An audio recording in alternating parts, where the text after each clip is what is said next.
Aloha and welcome to my radio desk here in Molokai, Hawaii. Today we're going to have an unboxing of an XHDATA D-328. This is going to be very similar radio in features with the Redicus V115 that I just completed a while ago. So right around the same price point. I'll have to take a look, and I'll put down in the description how much exactly I paid for this. I want to say it was around $19, so it was a couple dollars more than the Redicus. I believe I paid about $16 for that. But I will go ahead and do an unboxing of this radio right now. As you can see, very similar to the other XHDATAs that I've gotten in the past. With packaging, fairly nice with a picture of the radio on there. It's listed as DSP, digital signal processing, and MP3 player, FM, AM, shortwave 12-band radio. So this also has that MP3 player function that the Redicus does have. I didn't have a card to go through the paces on the Redicus with that. I'll have to try to locate a card here to see if I can try it out on the XHDATA radio. But again, now this one is going to be different because it does have a more of an analog type screen where it does not have digital like the Redicus does.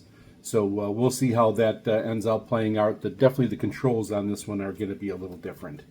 On the back here, I'll just go over the features that it lists. It says, this machine adapts to modern software radio technology and selects a new digital display.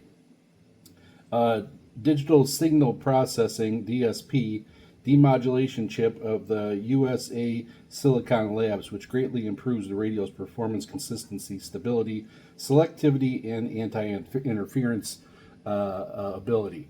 So that will be that could be a pretty big change. We'll see how that ends out working out with this radio. It says it's a FM AM shortwave 12-band DSP radio with an MP3 music player. It does include a rechargeable battery. The same thing as the Redicus. So actually, for the money, the value is pretty much there. It's ready to go right outside the box. It does have a DC 5-volt input for charging. It has an earphone jack, and then it has a TF card slot, and then of course, a 360-degree antenna. So let's get to it. Let's open it up here. Haven't opened it up at all. So that is how she comes. And right away, it's got the cord for the charger. And let's see, it's got a carry strap that you do have to attach. A lot of times those are on the radio already.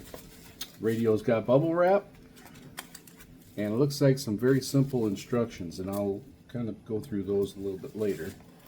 Let me go ahead and close this up. And we'll set that over there. All right, let's take it out. So it's got bubble wrap, and then it has another sleeve that it's in. And first off, this is a very high gloss plastic case.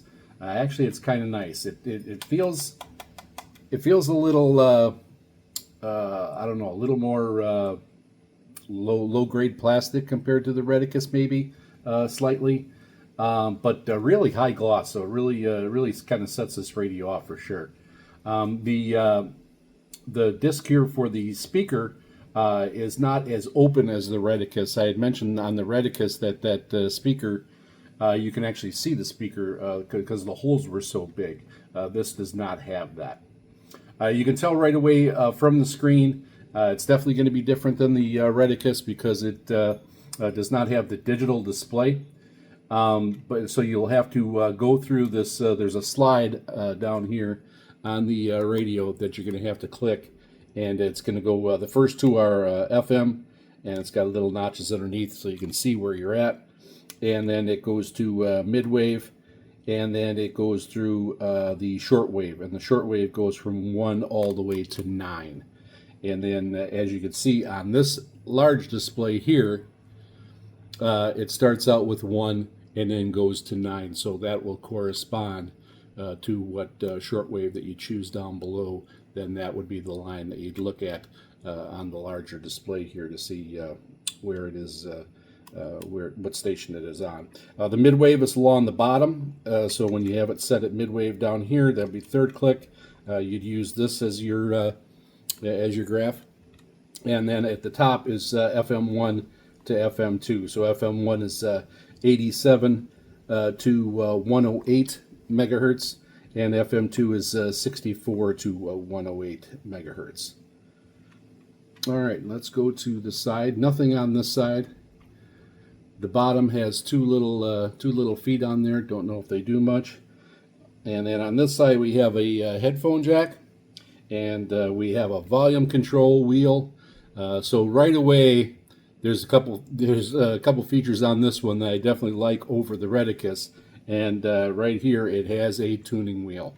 So I definitely, and you can see it moving there across the screen. You can see the dial.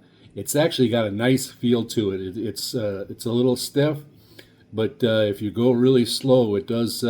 You can feel the adjustments. So it does. It looks like it's going to do pretty well. I definitely like that. Having the tuning wheel compared to the Reticus. The Reticus, that was one of my biggest complaints about it, not having a tuning wheel. That you had to solely go off the buttons, and it did have the digital display. And up on top, we'll go into the features there. You have your plug-in here for your your recharging of the battery. It does have a light here for charge right above where you plug it in, right above the jack. So there will be a light come on whether it's charging or not. And then it's got this switch over here, all the way over to the left. Oh gosh, the battery's working right away. That was off. And then it's got radio all the way to the left, and it's got MP3 player is in the middle, and then the off switch. And then right in the middle here, that is where your TF card goes in, so for recording. And then right here, it's got -10, +10, a reverse button, a forward button, and then a play button. Forward is all the way on the right. The play is in the middle of the two. So very similar to regular recorder type buttons. Go ahead and pressing them. They seem pretty nice. They are a little bit close together, so if you have fat fingers, but it's definitely going to be serviceable. You might want to have to be looking at them. Everything is really gloss black. So in low light situations, these might be a little bit hard to find out which button it is. I'm sure you're going to get used to what the buttons are after a while. Same thing over here. There's only, on the slide switch, there's only MP3 and radio, so that's going to be pretty easy. But and they are marked, but with that gloss black, it is very hard to see. Okay, let's go ahead and put the antenna up. Let's see if just trying to check. Actually, yeah, it does. Coming forward, so so you can see how far that antenna goes up. It does not go forward that much. So if you've got the radio like this, or I'll go to the back, it does have a tilt feature. It doesn't come towards you very well. This actually should have been a little bit higher, and you've been able to adjust the antenna quite a lot better. So for right now, that's kind of a little bit of a negative. I mean, you can turn it around, and obviously it goes this way and all over. But when you turn it this way, all the way towards the back, and come forward, it gets hit by the on the radio. So actually, when you've got it tilted, it's not even can't even get up to the straight up position. So that is a little bit strange. All right, so let me go back on that. But it goes back down. It doesn't actually click in there. It doesn't do a click. So it just kind of sets in this little recess here. So it actually should be okay. But it doesn't do a click. But It seems like it'll be fine. The battery here, let's take the battery off. A lot of times the battery has, is in a sleeve, and you have to go ahead and change that or take it out of the sleeve for it to work. This one was ready to go right away. So this piece actually does feel kind of flimsy. I could see maybe having some problems with this breaking over the years or with use, or but being a rechargeable battery, you shouldn't really have to go in there all that much. You'll be able to plug it in over here, so it might not be too bad. This here again is kind of the same material is on here for this flip back, that flip up, so you can tilt it. It seems like it'll be fine, but I could see that hitting on something or catching on something, or if it slips while you're on the table, I could see that eventually breaking. So that's a possibility. On the back, it just says FM, AM, shortwave 12 band radio. FM is 64 through 108 megahertz. Midwave is 520 to 1730 kilohertz. And it does have a 9 kilohertz and 10 kilohertz adjustments. Shortwave 4750 to 22000 kilohertz. Then DC is 5 volts, 500 megaamps. And then the DC is 3.7. That is a BL5C battery that is in here. So let's go ahead and put this tilt up. And you can see how it tilts up. For a very simple feature, if you don't have a desktop radio at home, and this is going to be radio that you're using at home, or if you're using it to travel and you're at a table or a desk or out somewhere, this little flip feature is actually really nice. I really can't say enough about it. It really does work really good, and it keeps everything angled so you can definitely go ahead and use it and see it.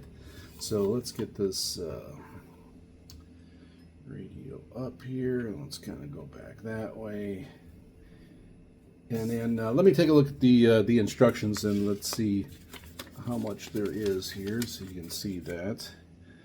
So there are two languages here. Oh, there's more than that. There's actually about 4 languages. So really, what you are getting is 2 pages. 2 pages of instruction is all that they're giving you. These 2 pages, all the rest, there's 3 other languages that they have. So not a ton of instruction there, and I'll just kind of go over those here. So it kind of goes over what everything is. It says the function switch is number 2. That's the one up here. That is the radio switch or MP3 player. It's got the TF card. So basically all the stuff that I already went through, it kind of has a little diagram there, shows you which is which. Performance indicators, it's just going through shortwave 1 through 9 is 4.75 through 22 megahertz. And then for, let's see, the speaker is a 3-watt speaker. Output power is 1.5 watts. And all right, features. This full band radio uses the latest generation of US radio technology, which ensures that the radio has high sensitivity, selectivity, and stability. In addition, the signal-to-noise ratio of the capability of interference resistance are highly improved.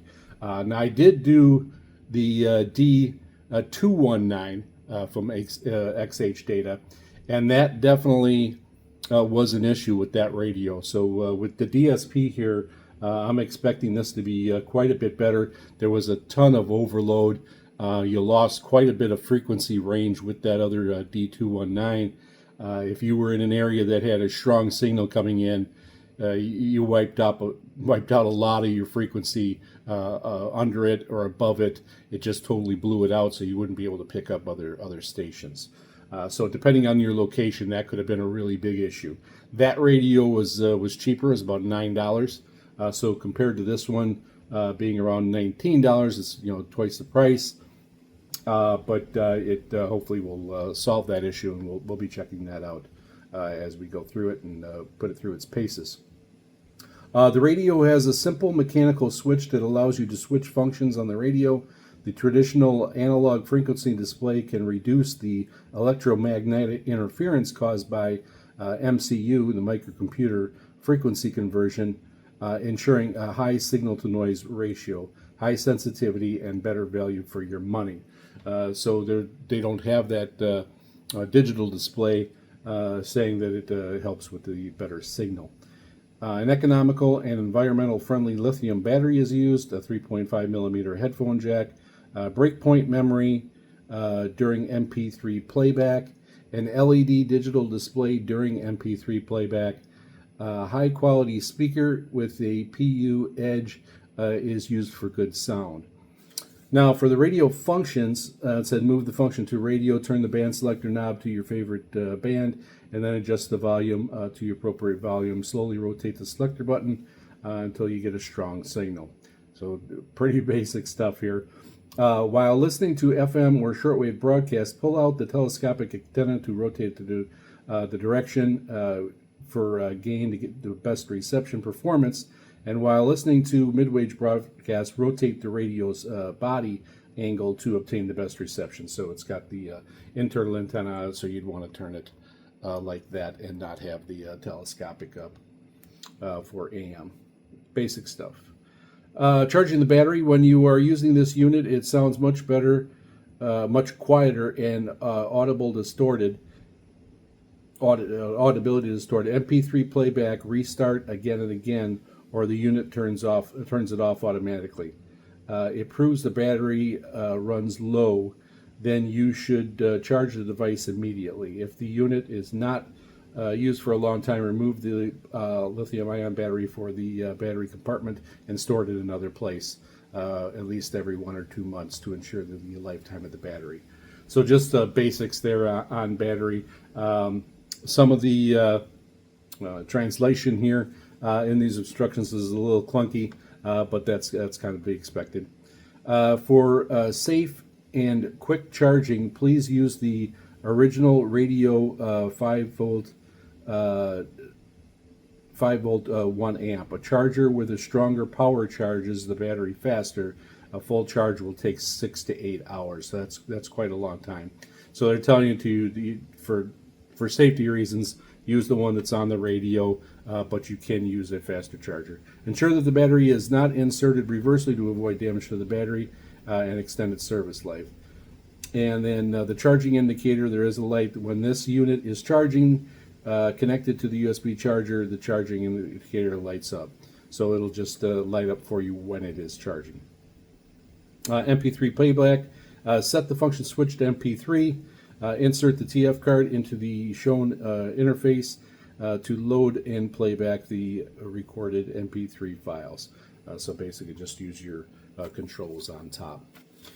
So not a lot here in the instructions, which is typical with these radios. I was actually surprised that the Redicus had a much larger instruction manual. It also was in a couple languages, but there was a good 6 to 8 pages of that one, and that one actually helped a little bit more than this one. So they did a little better job there.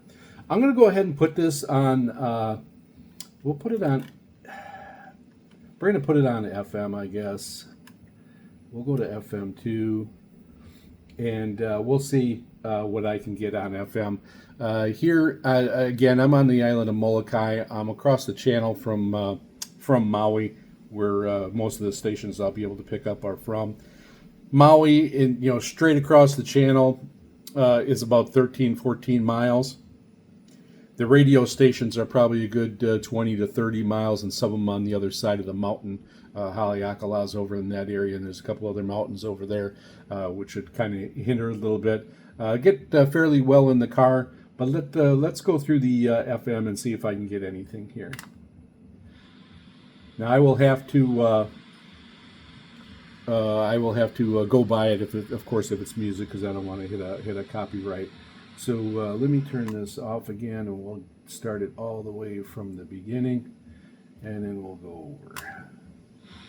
All right, so we're on radio. We are on FM2. Let's see what we got here.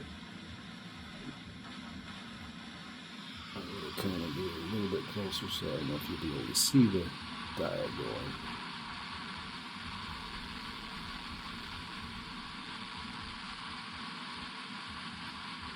See if we can pick up anything.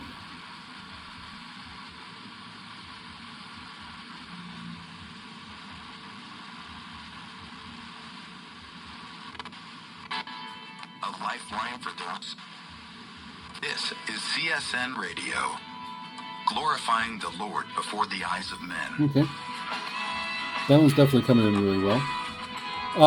This will give you a good idea of the sound. The sound is definitely coming in pretty nice here. I really do like the speaker. Actually, I think the speaker actually gives a little deeper tone than the Redicus. I do like it. Not bad at all. Let's move it off the music.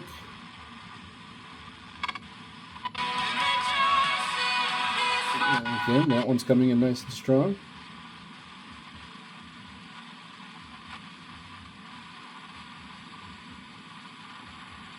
U.S. involved in the fight between Israel and Iran unless Congress approves. Iran has said if the U.S. enters this war, then we're going to... So there are a couple of strong stations here, which is... this is actually pulling in pretty good compared to my other radios. I've got the C Crane, and I've got the Grundig and the Radio Shack DX394, and this is pulling in just as good as them. And actually, I would give this speaker a really good rating here.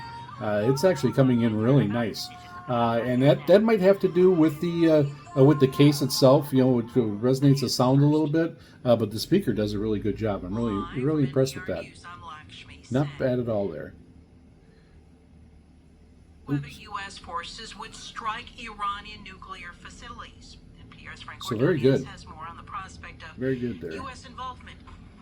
Let's get to the end here. I'm almost done. Okay. And then the next one is, I'll go back.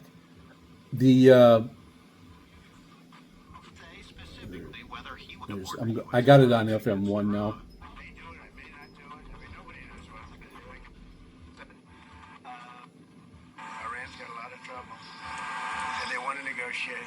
And that's coming in really well too. I'm going to go back down through FM1 here.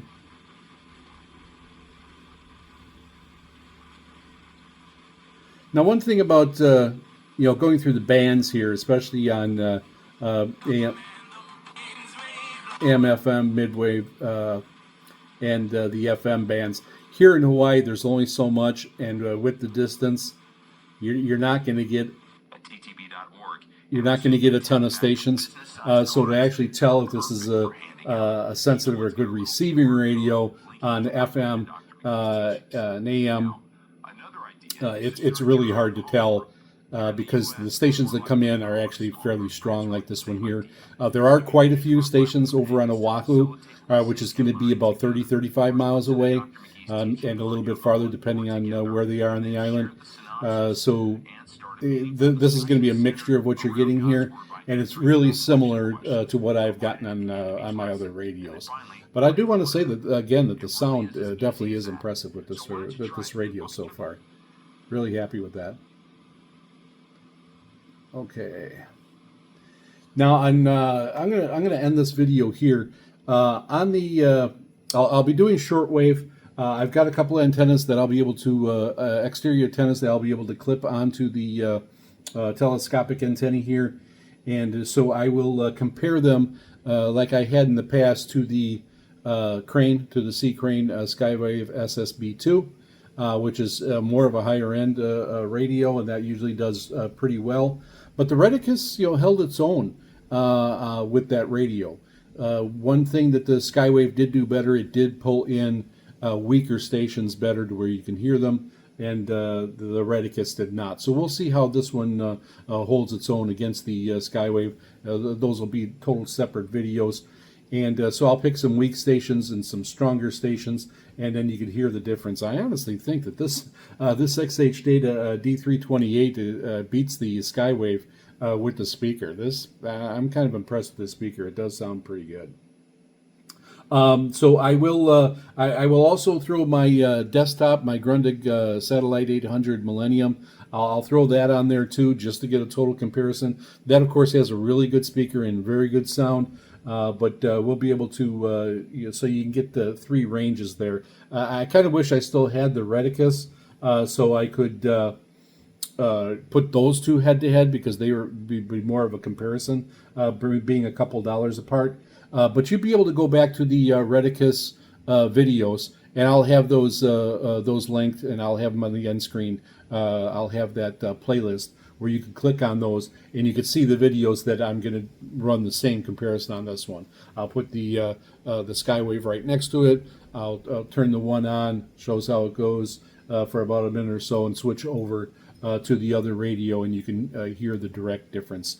With the same antenna, it'll be the same conditions, so you can really tell the difference between the two. So if you want to check it between the Reticus, you'll have to go back to that playlist and check that out. All right, so from my radio desk here on Molokai, Hawaii, we'll end this one here, and be watching out for the future videos putting the XHDATA 328 through its paces. Aloha.